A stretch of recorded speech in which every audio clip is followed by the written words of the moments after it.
today. Her name is Smith-Theodore. She is from Los Angeles, California, where she is a practitioner in the area of eating disorders. She's also the author of the book Too Thin, which is out there on our library table. It's one of the books that we have available in the area. So please give her a warm welcome. She's going to talk to us a little bit about eating disorders today. Hello, and I'm glad to have a few of you here. I know that the theme this year was eating disorders come in all shapes and sizes. So I wanted to do a little bit of information just about eating disorders and so that to give more information to people who may not be aware. So I said eating disorders do not discriminate. They come all shapes and sizes, all genders, all cultures, races. So, and I've been treating eating disorders for about 20 years, and I also am recovered from an eating disorder, so I'm very much in the belief that you can recover from an eating disorder. Okay, next slide, please. So these are just some statistics that I have, is that 1% of Americans have anorexia nervosa, 95% of them are female, and 25% of children with anorexia are boys. Also, these numbers are low because a lot of people, especially males, don't get treatment, don't come forward. 1 to 2% of adolescents and young adults have bulimia nervosa, 80% of them are females, and 1 to 5% of the general population has binge eating disorder, which used to not be recognized as an eating disorder, but it is now. Similar rates in males and females for binge eating disorder. So there's eating disorder, NOS, used to be the catch-all for us when we were diagnosing someone and they didn't meet the weight qualification, or they weren't throwing up enough times, or there was anything that was possibly, we put it under eating disorder, not otherwise specified. Now, we call it OSFED, it's just a new name, and it's the most common eating disorder. 4.8% lifetime prevalence in the U.S. adolescents. 81% of adolescents with eating disorders have EDNOS, and 75% of adults with eating disorders have EDNOS or OSFED, same thing. And then avoidant restrictive food intake disorder. 14% of adolescents in eating disorder treatment clinic have had OSFED, and most likely to be younger and male. So. I actually am working at a treatment center right now and just consulting, and I have somebody right now, and it's a male, and many times it's because there's an anxiety disorder associated with it. They get very anxious, and then they have a fear of eating because they're fearful that they're going to throw up. Okay, so what are eating disorders? And there's the 3 circles of social, psychological, and biological. Serious illness, clearly it causes death, that can cause significant health problems and emotional distress. Involve unhealthy and extreme emotions, beliefs, and behaviors around food, weight, and body image. Potentially life-threatening, caused by genetic and environmental factors. Affects all genders, ages, races, ethnicities, and sexual orientations. It is treatable, and the sooner the treatment, the better for the chance of recovery. So the treatment center that I used to work at, we would do an outcome study, and it was like 80% of the people would get to a place, maybe not recovered, but in recovery. So here are the different eating disorders: anorexia nervosa, bulimia nervosa, binge eating disorder, avoidant restrictive food intake disorder, and OSFED, other specified feeding or eating disorders. So those are the 5 categories. So anorexia nervosa is a form of self-starvation and excessive weight loss. Inadequate food intake leading to body weight that is too low, intense fear of weight gain, and persistent use of behaviors to prevent weight gain. Obsession with weight and body size. So as you can see, looking in the mirror, when you look in the mirror, you see something completely different than what anybody else sees. disturbance in self-image, and denial of the severity of the situation. So many times, you know, when I had my eating disorder, it was a long time ago, and they only knew how to diagnose it. They did not know what to do with me, and consequently it took me a lot longer to get better. But it also was very hard for me because I didn't think that I was that sick. I was able to participate, and yet I was really, should have been probably hospitalized. Bulimia nervosa, main characteristic, cycle of binge eating and compensatory behavior. So most people think that compensatory behavior is purging. It can be multiple things. It can be purging through vomiting, it can be purging through exercise, through the use of laxatives, diuretics. So there's many ways that someone can purge their food. Regularly consume large amounts of food, and so feeling out of control with eating behaviors, using compensatory behaviors such as vomiting, laxative abuse, diuretic abuse, fasting, I forgot that one, and or excessive exercise. So if somebody's binging on large quantities of food and then the next day they don't eat, and then the cycle starts all over again, that also is bulimia. Extreme concern with body weight and shape. The thing about this is that most people with bulimia are usually of a normal weight, because even though they binge on large quantities of food and get rid of the food in some way, shape, or form, they usually don't get rid of all of it, and so therefore they hold on. Their body weight stays pretty normal. The other thing is that their bodies want to hold on to the food because it's confused. It doesn't know if it's going to be fed, not fed, fed too much. So it's trying to hold on to any part of nutrients that it can. Binge eating disorder. So really glad that that's in the DSM-5. It was not recognized as an eating disorder in the past. Recurrent binge eating without regular use of compensatory behaviors. So it's very similar to bulimia, except there's no behaviors, no exercise, no vomiting, anything. Frequently eating large quantities of food in a short period of time. Feeling out of control during the binge. People have gone from drive-through to drive-through. And there's a lot of shame associated with it, both with bulimia and with binge eating disorder. Eating when not hungry to the point of discomfort and or eating alone due to embarrassment. Strong feelings of shame, guilt, and distress about the binge, and can be of any weight or size. So where anorexia is kind of sometimes worn as a badge of honor because they can do something, there's an elitism that goes along with anorexia, that they can do things that other people can't do, like starve themselves. Bulimia and binge eating disorder has a lot of shame associated with it because of the behaviors. Avoidant restrictive food intake disorder. So main characteristics: lack of appetite and interest in food, fear of negative consequences of eating, and very selective and picky eating. So this fits the person, the gentleman that's actually in treatment at the facility that I was at yesterday. In the San Francisco area, he's there because he's afraid to eat, because when he gets anxious, then he vomits. Symptoms: reduced food intake, frequent complaints of body discomfort with no apparent cause, and range of acceptable food decreases over time. I also have somebody in my private practice right now who has this, who is extremely anxious, and when she eats, she has a hard time keeping it down, and just involuntarily vomits. So it's very difficult.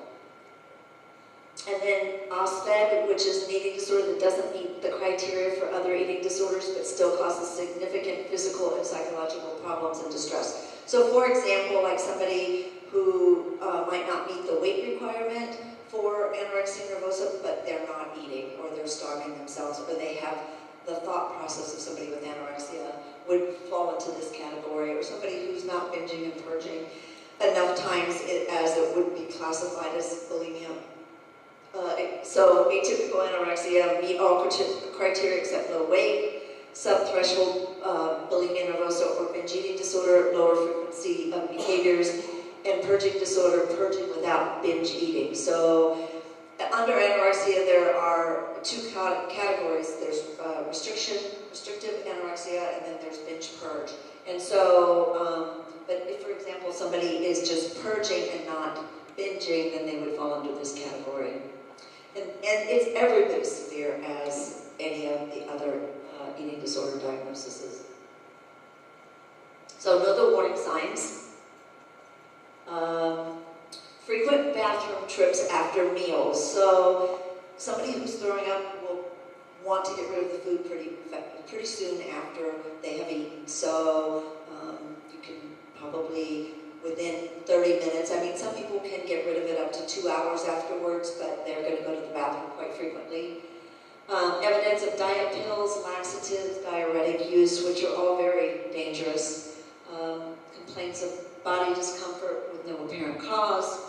Fear of negative effects of eating, like choke. Sometimes people are afraid of choking, they might be afraid of vomiting. Withdrawal from friends and usual activities. This is a big one because people with eating disorders isolate. And so the eating disorder becomes their best friend. And so they start to spend all the time thinking about food, weight, body, calories, when they're going to binge next. And so it consumes their life, and they withdraw from friends and activities that they've had interests in the past. Compulsive exercise, excessive exercise despite injury and fatigue. This is a big one. People will run on fractured legs, feet, in the cold if they're sick, because they cannot not exercise. Isolation, depression, anxiety, and irritability. When you're not eating, or when you're eating and throwing up, you're not very happy. And even though you can't give it up, it's like a drug. And so, but the difference between drugs and eating disorders is with drugs you can stop. With eating disorders, you have to learn how to eat again. In whether it's eat and keep your food, or eat and learn how to eat, meals consistently. So that's when people go to treatment. That's really, they set up a structure for meals, snacks, and it really helps. Restlessness, because people who have eating disorders think they should always be moving, and difficulty concentrating. So preoccupation with weight, food, calories, dieting, body image. Refusal to eat certain foods. So when somebody starts, they will, be a regular eater, and then slowly they cut out things in their diet, and it becomes like, I don't eat bread, and I don't eat pasta, and I don't eat butter, and so things slowly, it gets down to a very narrow margin of what people will eat. So restricted and reduced food intake, excuses to avoid meals and situations involving food. So, like, in my case, I don't think I ate with my family for probably 2 years because I just did not want to eat with them and nobody made me. I'm not hungry, abnormal, secretive, extreme food rituals, and eating habits. So, and one of the things that we do in treatment is try to replace unhealthy food rituals with healthy rituals, like, I'm saying positive thoughts before they get up in the morning, reading some type of blessing before the meal, things that start to shift the thought process while they're getting better.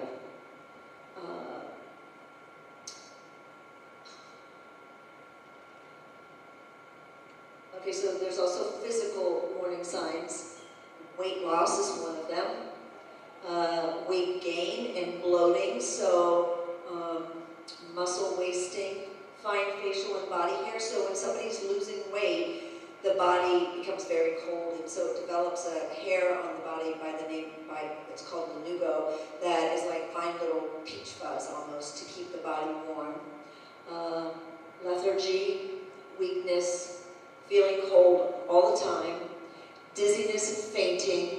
And, one of the things that happens also is that when people are, the bloating thing, when people are throwing up, because their body doesn't know if they're going to feed feed it or not feed it, it does hold on to the food and a lot of bloating does happen. There's a lot of gastrointestinal problems. Irregular absent periods, hair loss, headaches, constipation, discoloration or staining of teeth due to the purging. Lots of people have a lot of damage to their teeth.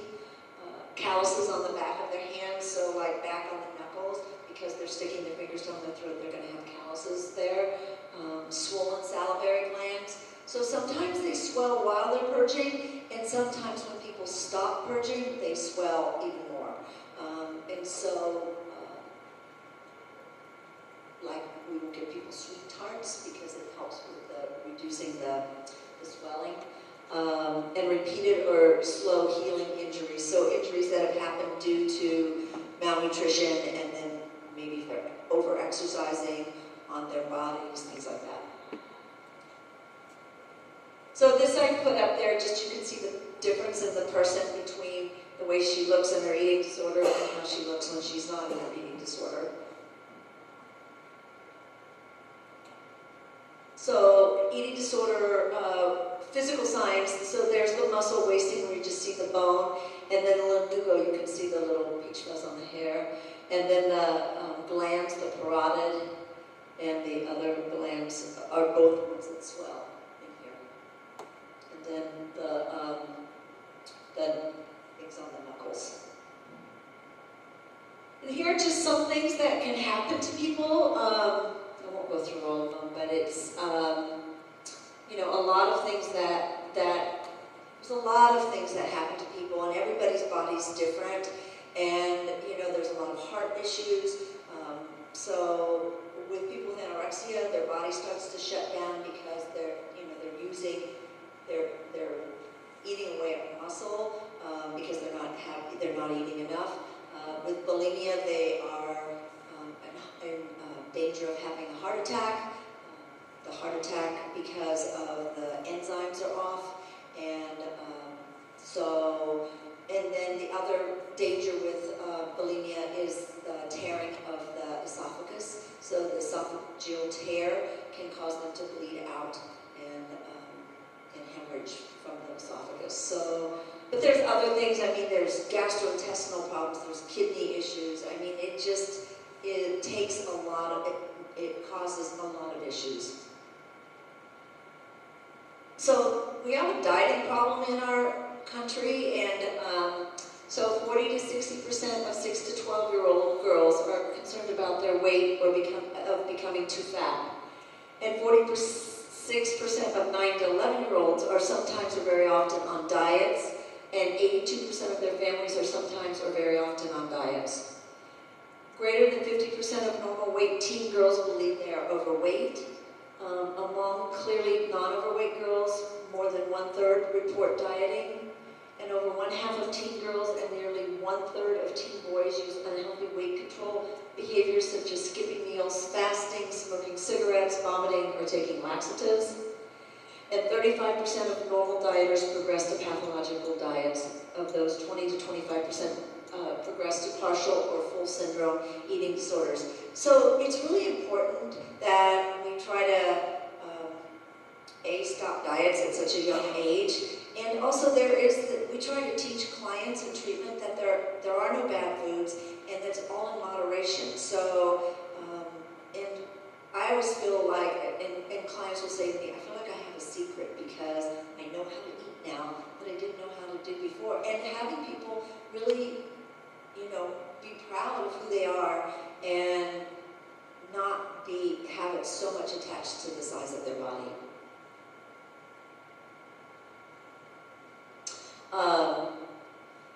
95% of eating disorders develop between the ages of 12 and 25. The majority of them are female. There's a genetic predisposition, was a parent or sibling with an eating disorder or close relative with a mental health condition, negative energy balance, trauma, especially in childhood. And I like to say to people, trauma can be many things. It could be that my parents got a divorce. It could be that I had some type of sexual or emotional abuse or physical abuse. 7th grade. So the word trauma gets thrown around a lot, but there's a lot of reasons that people have trauma in their life and feel trauma. Psychological factors, having another mental disorder like depression, OCD, anxiety, and then there's the personality temperament of, there's low self-esteem, very, very rigid thinking, and I always say that, the temperament is very much like perfectionistic, like it's very black or white thinking, it's either this way or it's that way, there's no in between. Factors that increase risk, social factors, teasing about weight, criticism of being overweight, and that also could be something that is traumatic for a child, and exposure to negative images about food and body. So I like to believe that people can be recovered, and so here's a definition of recovered. The person can accept his or her natural body shape and size and no longer has a self-destructive or unnatural relationship with food or exercise. When you are recovered, you do not use eating disorder behaviors to deal with, distract from, or cope with other problems. So when recovered, you will not compromise your health or betray your soul to look a certain way, wear a certain size, or reach a certain number on the scale. So, people who are recovered aren't, if something happens in their life, they're not going to resort back to the eating disorder. And they're not going to care about, we try to talk to people about if they're getting way back to the scale, don't use a scale yourself, unless you're going to the doctor, and then be weighed with your back to the scale. We do that in treatment. So it's, it is possible. It is possible. So this is something that we hung in the treatment center that I worked at for 17 years. May I be at peace. May my heart remain open. May I know the beauty of my own true nature. May I be healed. And may I be a source of healing to the world. That's my book. So hopefully this is helpful to you guys. It's so important that people are educated and know what to look for, and also know how to help people. At least have places and that people can go to. Resources. NEDA is a great resource. National Eating Disorder Association is a great resource for families and friends. And if you go to their website, they have great information for people, for kids about what do I do if somebody has an eating disorder. They have lots of questions and answers that I think are really helpful to people. So I want to thank you for having me, and I hope you have a great rest of your weekend and a happy Father's Day.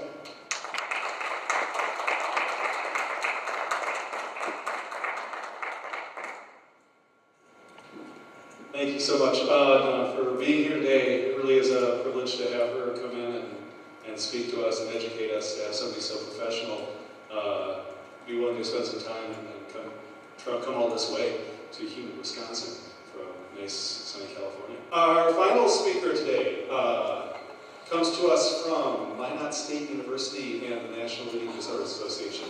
His name is Tony Roness. He is a speaker with the National Eating Disorders Association.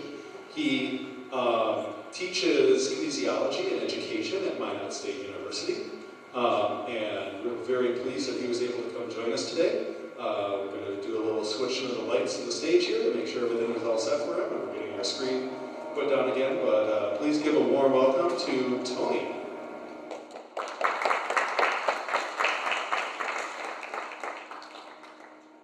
All right, so I hope I won't talk too loudly here. It's actually really, I was just talking to them backstage, this is pretty cool. When I go around and speak, I usually have to hold onto something or clip something in my shirt, so this is pretty high tech. I'm actually really, really excited for this. First thing I want everybody to do is take out your cell phones, because I know you're not touching them right now at the moment anyway. Is take out your cell phones. And what I'm going to be doing today, I am going to be talking to you about my personal story with eating disorders and a little bit of my advocacy, but I want to put the message home regarding recovery. Because I think when it comes to the media, when it comes to speaking events, a lot of people really focus on how sick they were and how bad they are, which obviously they are, we wouldn't be here today. But I would also like to talk about some tips that I have come up with that work for me, that I hope would work for other people who are struggling with eating disorders, as well as their parents, families, and friends. So next slide, please. I'm going to see if this works. Let's hope and pray that this works.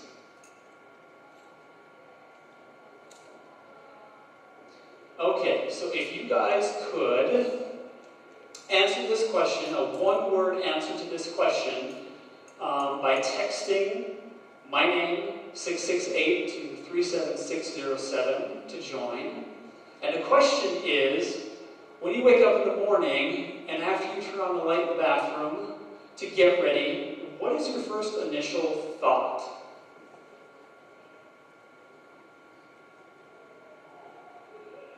What is your initial thought in the morning when you get up, go into the bathroom, start getting ready for work, school, whatever it might be? What is the first thing that comes into your mind when you make eye contact with yourself in the mirror?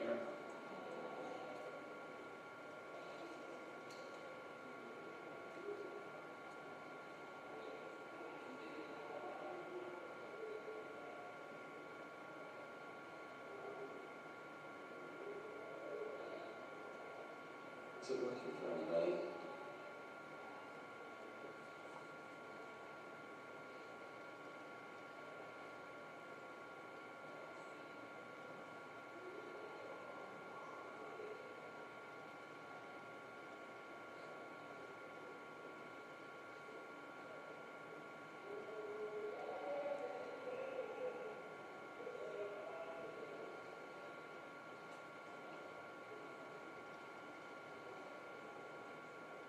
Anybody able to answer submit their answers? You can raise your hand and let me know if you have. Okay, we're not showing up like this is supposed to, so maybe we'll just have to move on. Okay, we'll keep those thoughts, what you're going to input in your head as we move along here. Next slide, please. So, what is it like? Anybody here, raise your hand, please, if you know of somebody who has had an eating disorder, if you're a parent of someone who has an eating disorder, or if you yourself are in recovery, what do you usually tell people what it's like? Or if you could explain what it's like to struggle with an eating disorder, what would you say? If anybody's comfortable talking about that, or give me a couple of words. What is it like? What is the experience like explaining what it's like to live with an eating disorder or eating disorder thoughts? I'm going to try and pull you guys in the entire time, so let's get to start now.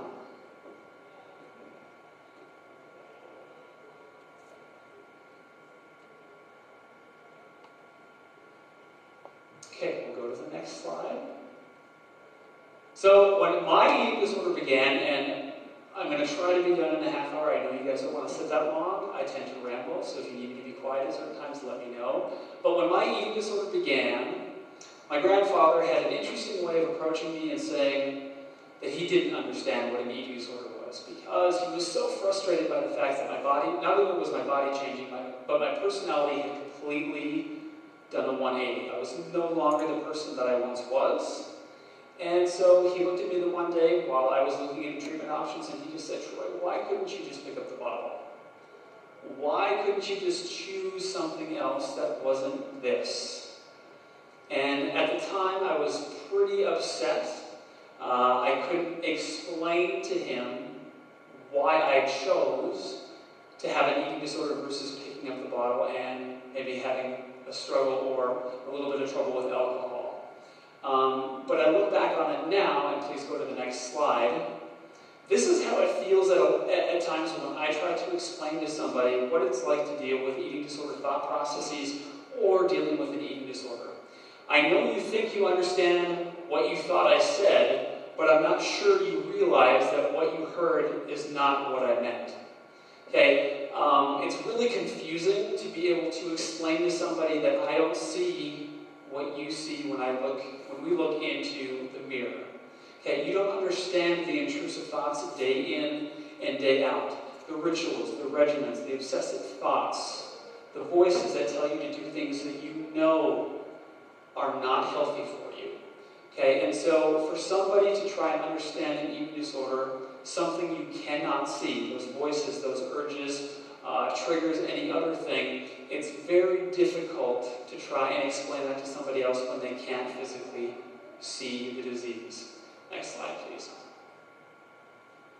So my journey, what was really behind my eating disorder? And it's a plethora of issues. There were a lot of different things that contributed to my eating disorder. Now, I'm not going to say there's one thing that's of particular blame. I'm going to show you that there are a lot of things. I had not the best experience in school growing up. I had a lot of teasing that went on, bullying. My parents divorced when I was 5 years old, and there was a lot of significant trauma that went on. I didn't realize it then, I realize it now, but something that was pushed under the rug, okay? I learned very early on that it was much better to push things under the rug, not talk about them, and that would make things better. I was very perfectionistic growing up, especially when I went to college and it was regarding grades. In high school, I didn't really care about grades so much. I liked the social aspect. I did football, basketball, track, hockey, baseball. I did every single sport that there was available and loved that much more than I ever did the academic part. But that significantly changed when I went to college. There was family alcoholism that was involved growing up. I never felt like I was good enough. I don't know where that came from. I was never obsessed with numbers, with my weight at all during high school. None of that manifested until I went on to college and the eating disorder very much began. So the self-perception that I had, I struggled very early on with identity. And I very much consider myself a man of faith. And to me, those two things are never going to work themselves out. And so my perception over time that I've learned now was that through an eating disorder, I was kind of, sort of, in a really twisted way, starving what I could not control. Okay? Because if I was focused on making myself more physically attractive, which wasn't the goal in the beginning, but making myself more physically attractive, maybe the attention would be in other areas. Okay?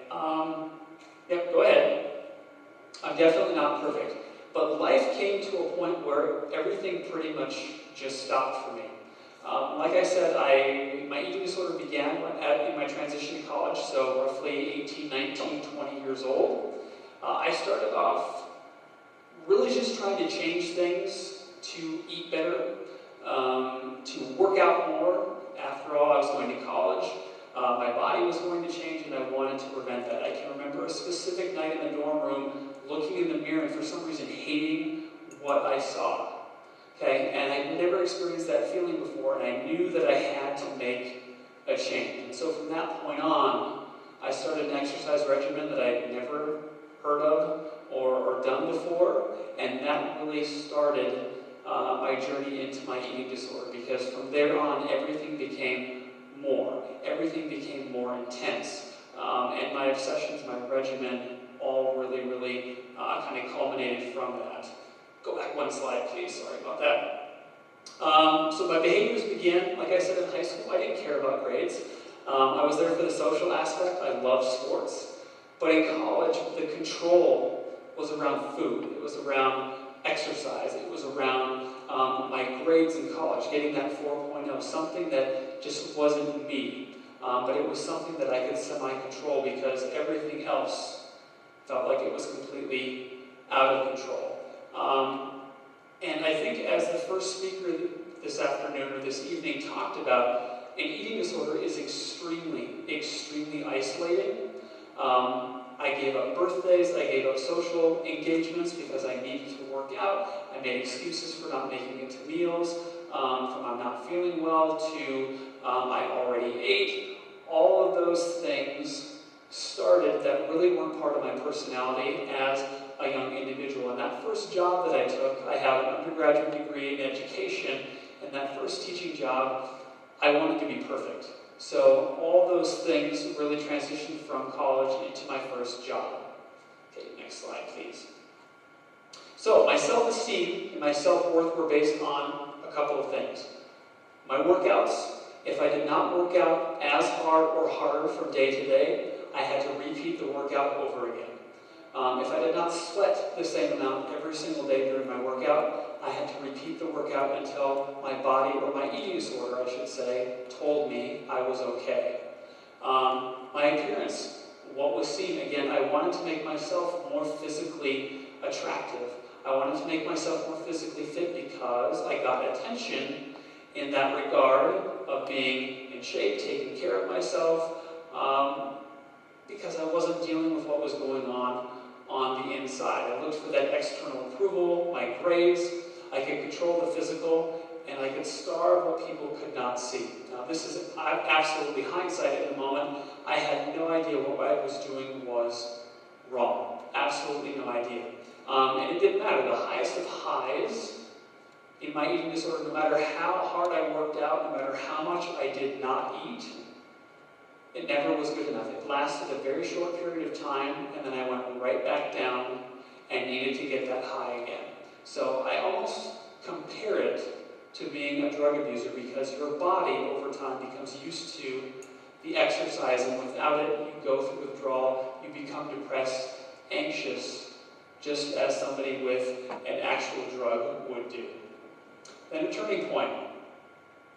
I learned that there were a lot of physical issues going on with me. Not only was I physically changing in appearance, but I learned that I had had a heart attack when I was 22 years old.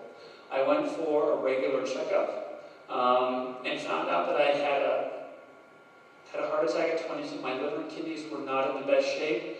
And unfortunately for a lot of people with eating disorders, I was misdiagnosed 3 separate times.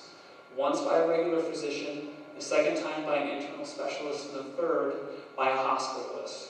And interestingly enough, the one doctor said, you know, you're just a runner, things are okay, your thyroid is a little bit off, so we're going to put you on some medication to fix that. And what that ended up doing is it made my eating disorder more successful in terms of helping me to lose weight. And so the medical professional community is not well equipped to deal with eating disorders. I had no relationships with family and with friends. I was so withdrawn. I can remember Christmas. I missed my nephew, who was born that year, his first Christmas, because I had to get up at 5 o'clock in the morning, drive home to my own workout equipment, because that was the equipment I trusted to get my workout in for the day. And so I missed out on absolutely everything while I was in my eating disorder. I was emotionally numb. I never felt great. All I felt was low. Slides here. So reaching out, interestingly enough, my mom way back in the day was a huge Dr. Phil fan. I wasn't so much, but I was in my first job. I remember sitting on the floor, wrapped in a blanket in the house that I was renting while I was teaching, because at that point my body could not physically keep itself warm enough anymore.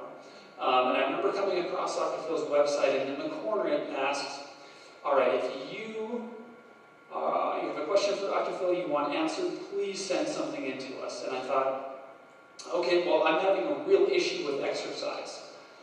I never thought I had an eating disorder. Guys do not get eating disorders. At least that is the common misconception. And so I wrote in asking, how can I possibly quit working out? I was incredibly sore, I was incredibly injured, and yet I kept pushing through. A day later, I received an email asking for further information. I thought that was the standard procedure for them.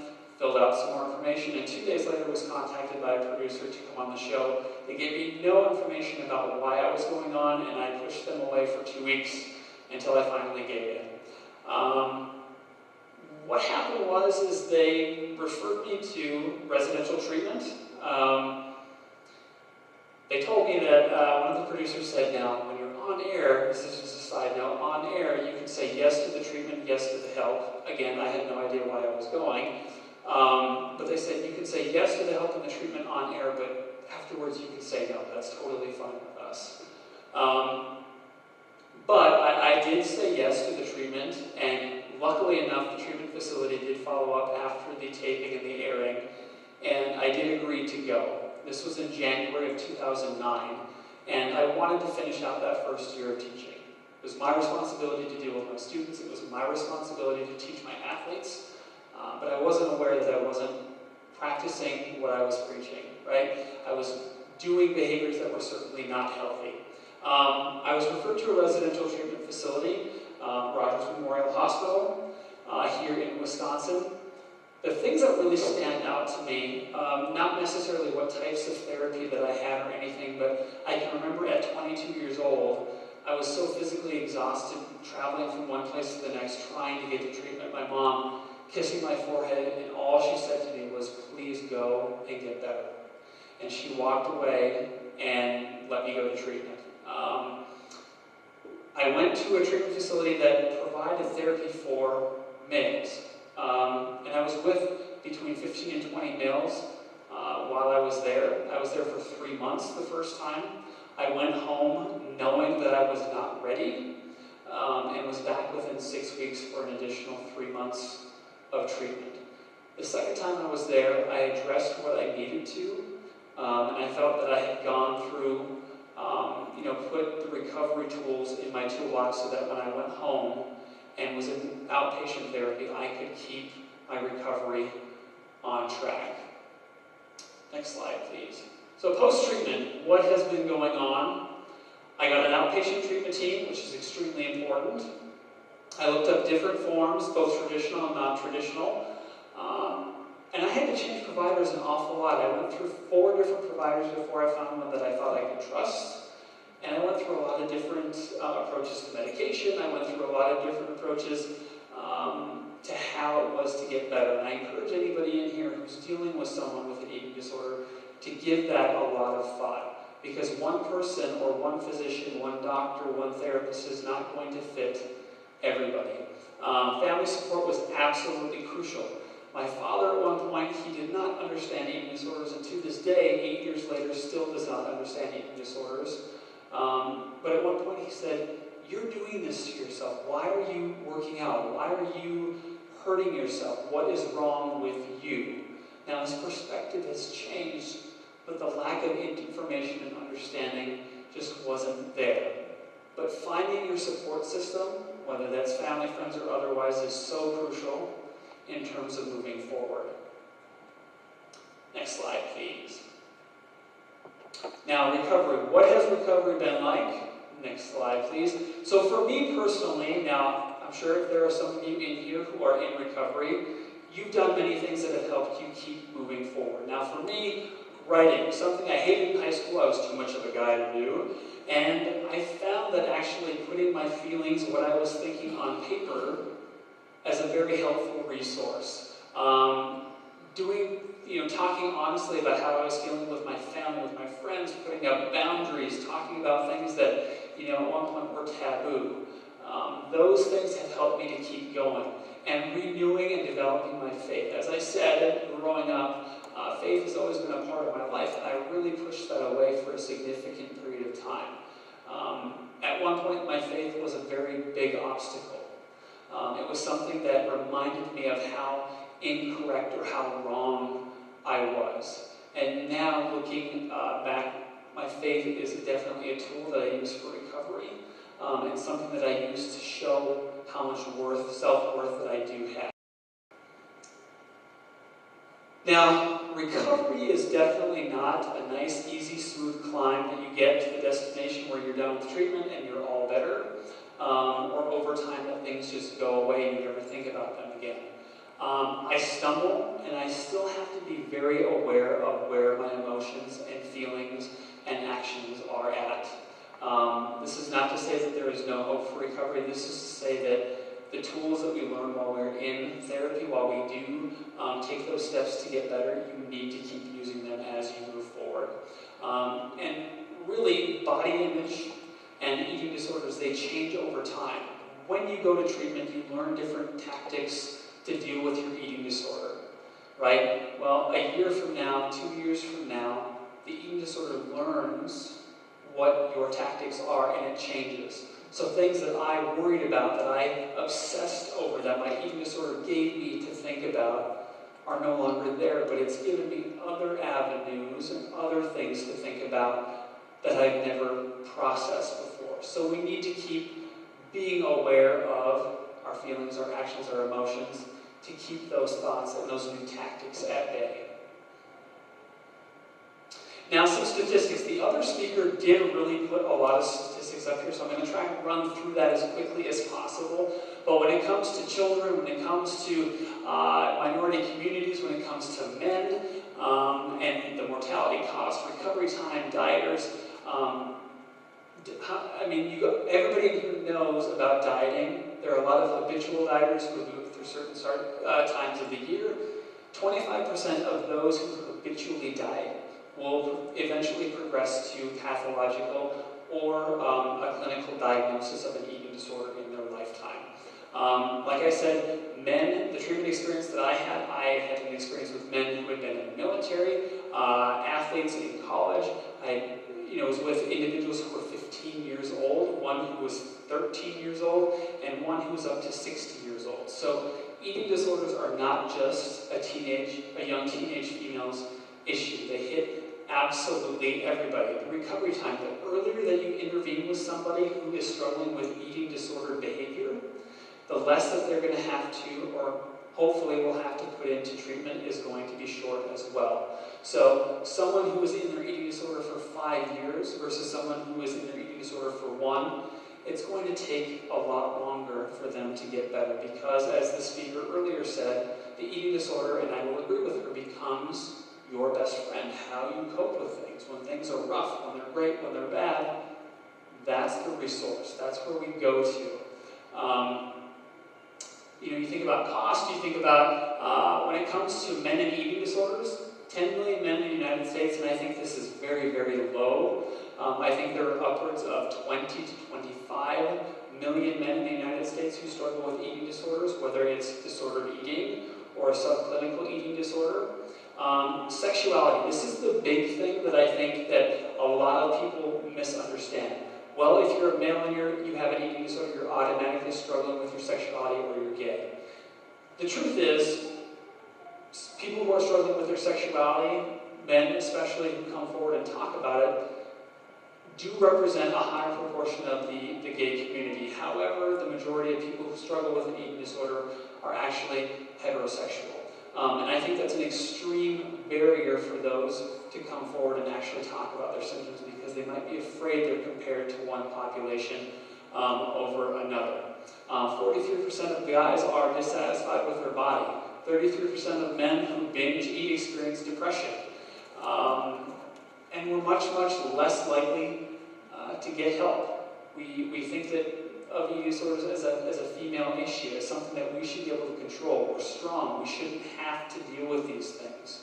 And oftentimes, an eating disorder gives you, if I eat less, at least this was my perspective, if I can work out, if I can eat less, if I can do this and I can do that without fully, nourishing my body, that makes me stronger. That makes me, a more formidable individual. Next slide, please. Now, Stats Central, I'm not going to keep a lot of time on this, I'm going to run right through these, but males represent 25% of individuals with anorexia, and they're at the higher risk of dying because they're often diagnosed later. One study found that 35% of female and 10% of male college athletes were at risk for anorexia, and 58% of female and 38% of male college athletes were at risk for bulimia nervosa. I teach in the Department of Kinesiology at a community college, and I will say every single sport that I have taught, athletes representing those sports, every single year I find a student who is struggling with whether it's disordered eating or eating disorders. A study of more than 2,400 individuals shows that an eating disorder has found that 97% had one or more co-occurring conditions. So 94% had a mood disorder, mostly major depression. Half were diagnosed with anxiety disorders. 20% had obsessive-compulsive disorder. 22% PTSD. 22% an alcohol or substance use disorder. And so when we're talking about various populations who deal with eating disorders, again, it's not just young females, it is people with co-occurring illnesses, it is men, it is people who are in minority populations, different ethnic backgrounds, socioeconomic status. It runs rampant everywhere. Next slide, please. Despite similar rates of eating disorders among non-Hispanic whites, Hispanics, African Americans, and Asians in the United States, people of color are significantly less likely to receive help for their eating disorders. And this is a significant issue that needs to be addressed. Although eating disorders affect a higher proportion of males, I said this before, who identify as gay or bisexual, the majority of males with eating disorders are actually heterosexual. Next slide, please. Athletes haven't been very participative in, if that's a word, you haven't participated with me in this, but how many of you in here can say that from a background, whether you're a parent or you've experienced this, how many of you have experienced a coach or someone in sports who said, if you lose a little weight, you're going to perform better, or if you bulk up, you're going to perform better than the rest of them? Has anybody had that experience that said, if you change the way you look, you lose weight, you bulk up, that's going to make you a better individual? Every time I ask that question, at least 25%, if not 30 to 40% of hands go up in every single room that I ask today. Gymnasts, runners, bodybuilders, football players, wrestlers, dancers, and swimmers are particularly vulnerable to eating disorders because their sports necessitate weight restriction. I just had a friend of mine who was both a bodybuilder and a wrestler when he was younger. He was 36 years old, newly married, just acquired 2 stepkids, and recently started speaking out about eating disorders because he struggled with bulimia for years. And he passed away of a heart attack at the age of 36. It's not something that goes away, and it needs to be talked about. Next slide, please. Next slide, please. We'll keep going. Contributing factors. So, eating disorders are not caused by mom and dad. Eating disorders are not caused by a loved one. There are psychological factors, interpersonal factors, biological and genetic factors, and social factors. The one thing that I wish I could take away from my mother is the fact that after all the speaking engagements I have ever done across the United States or otherwise, she continues to say, Troy, every single support group and every person who has ever talked to me has said, it's not my fault. I will never not believe that. I will never believe that, because she said there's always in the back of my mind thinking, what could I have done? What should I have done? When should I have said it? Why didn't I say it? That's the one thing I can take away. But if there's anything I can say today, Mom and Dad, it's not your fault. You can be a catalyst in somebody's recovery, though. Biology loads the gun, and the environmental event pulls the trigger. So, sexual abuse, the loss of a loved one, a death in the family, major change going from high school to college. A ton of different things can trigger that eating disorder or disordered eating behavior. I'm seeing, as I'm going around, a lot of rise in eating disorders in women in their 50s and their 60s. I'm seeing it obviously in men, in kids as young as 9. We have to figure out what is pulling the trigger. Okay? Next slide, please. So, book plug here. I apologize, I don't have hard copies today. It's available Kindle. But I want to talk about recovery because, yes, eating disorders are horrible. Yes, they're dangerous. Yes, we need to talk about those. But I want to talk about what worked a little bit for me, and hopefully you guys can take away a little bit of that for you. If you would like the book, please let me know after. I have my email address here, and I will send you one, no problem. It's called Journal Reflections of Recovery Unbroken because while I was in treatment for 6 months, I wrote in my journal almost every single day. And I wanted to show, what my eating disorder thought process was like when I was in treatment and then when I was healthy. And so those are put together to make tips on how you can get better from your eating disorder. So, 7 steps. Step 1, admitting and realizing that something isn't right. So, the same question for 8 years, I always get this when I'm talking. Guys have eating disorders. It's frustrating. I've been talking about this stuff since 2010 and still media outlets like NBC Sports just asked me 3 months ago, do you guys really struggle with eating disorders? Yes, we do. A variety of people aren't aware of being sick. Like I said, it took me over a year to realize that I was sick enough to be in residential treatment. When I got there, I looked at everybody else and thought, I shouldn't be here. I'm not sick as him. I'm not as sick as her. But realizing that my behavior is taking away from my quality of life, that's what I need to realize to know that I need to do something about it. Next question. Next step 2. Committing to recovery. Mom and dad, a brother and a sister, a friend, a pastor, whomever it might be, cannot tell you to get better. Okay, you have to make that decision for you. That first day in residential treatment, I was not ready, and I knew that, and I went home anyway. Okay, that landed me back in treatment because I was not ready. Time is the tool for staying on track. It gives you that insight and growth. And unfortunately for people with eating disorders, they don't get that time. They don't get that opportunity to really learn how to adapt to the eating disorders that change. Step 3. So, finding and renewing your faith and spirituality. Now, this one may not be applicable for everybody, but for me, I found and renewed my sense of faith. Like I said, it became an obstacle in the beginning. It was something that I used, the eating disorder used to tell me that I was not good enough. And I rediscovered that, changed my thought process, reframed how I thought about my faith in the eating disorder, and used that for a tool in recovery. Okay, next one. Build your support network. One person alone cannot get through an eating disorder. So, if you aren't uncomfortable at times, this is my personal, the way that I feel about things. If you're not comfortable in your recovery, if you're not pushing yourself to do things that make you uncomfortable, you probably need to check where you are at in your recovery process. We all need to be a little bit uncomfortable at times, and we're only as sick as our secrets.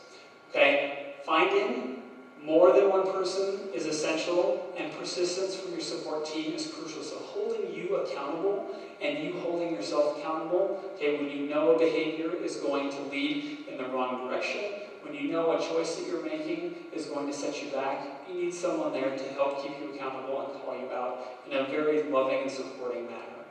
Step 5, become aware of internal dialogue. So the word cloud that we supposedly did at the beginning, I wanted you guys to put up what you immediately think about in the morning. What's the automatic thought process? And usually is, this is wrong, that's wrong, this is ugly, I need to change this, I look tired, I look horrible. Those internal thoughts, those automatic thoughts that we have to change. Okay? Throw away the comparison game, what we look compared to other people. Okay? When we do that, and this is part of social media that I'm not so much a fan of, but social media is a significant tool for people to compare lives and how much better somebody else has it, when for the most part they're making it up. Okay? But we have to become aware of what we're thinking in ourselves. We don't realize what we say to ourselves 24 hours a day.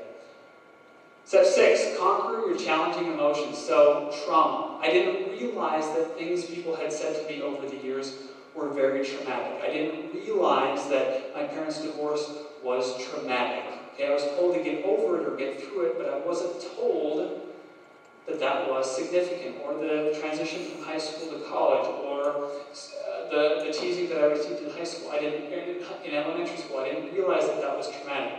Negative thoughts are not yourself. Being open, your thinking processes. One of the things I like to say a lot of times to people who are struggling, who say, I'm not making any progress. I stumbled last week. I gave in this week. I'm not making any progress. That awareness, that acknowledgement that, hey, I made a mistake, is one of the biggest tools in recovery, because that means that you are open still to becoming better. You are not your eating disorder, and the negative thought process, separate that as a totally different individual, because that is not you. What you do, go back one. What do you do, what do you add to your life by holding on to the very thing, your eating disorder or the negative thought process, that actually takes away from your life? So when we think about that negative thought process or your eating disorder as a separate person, why would we want to hold on to that control? Okay, step 7, rest and achieve post-traumatic growth. So the biggest obstacle for me was learning how to let go of what had happened and learning how to step forward and move forward without my eating disorder being my identity. Okay, the gym being my identity, or certain foods being my identity, or dealing with that internal shame and trauma. Track your successes. Give yourself credit for staying on track. And even if you do slip or fall, knowing that you're getting back up is extremely important. Physical stability, so having your weight in a healthy range, is absolutely critical to staying in recovery. Your struggle is empowering. Awareness is absolutely awesome. You are not your eating disorder. Your emotional well-being isn't entirely at stake when you face a challenge. Most people will say, this is a fear food of mine. I'm not comfortable going out in what I'm wearing. I'm not comfortable skipping a day at the gym. But challenges like those are a disruption to the control your eating disorder has over you. Okay? And although it's uncomfortable in the moment, the pressure to continue old habits like going to the gym, like giving into that disordered eating mindset, does diminish. And that's where that time, giving yourself that time to process things and adapt to the eating disorder, becomes so critical. Next slide, please. Final thoughts. When we think about eating disorders, and you go down the list, please, I think there are 4 or 5. There are visual components to body image and eating disorders, how you see yourself. And remember, those distortions are very much there. The mental component, what you believe and think about your appearance. The emotional component, how you feel about your body, so your height, weight, and shape. And the kinesthetic component, how you feel in your body, not just about your body. So again, trying to explain an eating disorder to someone who is not struggling, or to a parent or a family member, it's extremely difficult. But we have to approach eating disorders and recovery from these multiple standpoints if we want to make sure we can tailor the recovery approach to every individual who needs it. When we focus negative emotions on the body, we become both the abuser and the victim. So when we give into those urges, when we give into that extra hour at the gym, or we give into restriction or binging or purging, we're becoming the abuser to our own bodies and the victim of that. So we have to change the mindset of how we think about what that specific eating disorder behavior is giving us. Next slide. Now, I just kind of chopped it off and ended it there because I did go over 7 minutes. I do appreciate you, though, for staying. If you have questions, I will be here to answer anything. If you have questions about anything, the book, or where to get resources, where to get help, you want to connect in any other way, I'm very open. I would love to answer and talk with any of you, but I very much appreciate you being here. I'm super honored and humbled to be invited, and I hope that I send some sort of a message that you guys can take home with you. So thank you very, very much.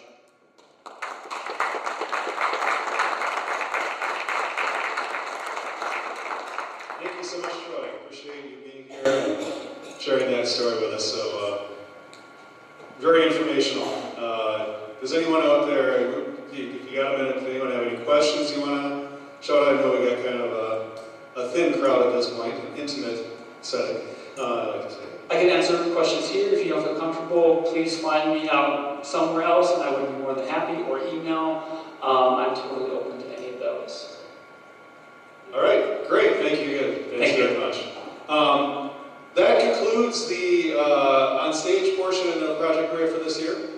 We still have a lot of stuff out in the lobby as far as visual artwork going on. You can make a card, you can get some painting done, there are massage tables out there, all sorts of great stuff. So please take advantage, go through the silent auction stuff. If you feel inspired to bid on something, that'd be really appreciated.